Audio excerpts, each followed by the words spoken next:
Guys, good morning guys. Update nga pala tayo ulit guys sa tanim natin na kalabasa guys. Ito na ngayon guys oh. Ito guys yung mga bulaklak na pwedeng gulayin. Ito guys oh, fresh na fresh oh. Dilaw na dilaw kasi ito yung bunga guys oh. Oh, di ba? Nakakatawa, lalaki na nila.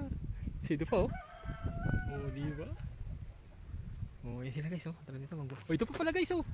Oh, yung bunga na tayo ng kalabasa. Ito na yan. 3. O, di ba?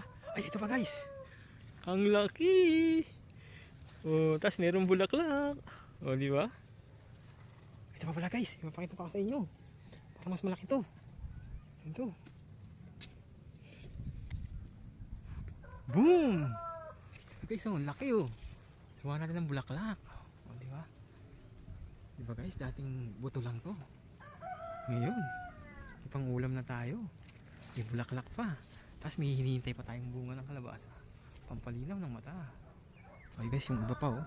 Yung iba namumunga pa yung iba. O, di ba? Ito yung ating kalabasa. Ito yung ating tanim na kalabasa. O, di ba guys? Ang lago. Katulad guys, yung iba hindi pa nagbubuka oh. O, marami pa guys. Ito pa oh, may abangan pa tayo. Ayun, ang dami pa oh. Hanggang kasunod sila. Ito pa guys oh. Oh. Sunod-sunod sila. Ayun oh. Oh, ito pa pala guys. 1, 2, 3. Ang dami nating hihintayin. Ito pala guys. Oh. Magkakasunod dyan. 1, 2, 3, 4. Oh, diba? Ito pa. Tabo ka na. Ay, ang dami pala dito. Diba guys? Kaya ano tsaga-tsaga lang sa pagtatanim. Tinan mo. Imagine mo diba? Tanamin lang natin yung buto. Pero ngayon meron na tayong harvest na kalabasa na ito sunod. Guys, ito pa pala guys. Pakita ko sa inyo. Yan. Ganyan ang kalabasa pag maliit pa. Parang katulad na ayan pa isa.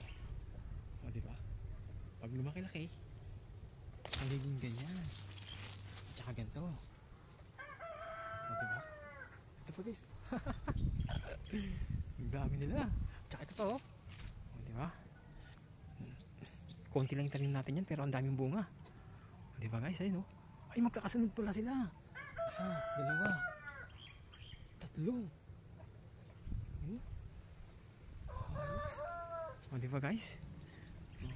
Kalabasa.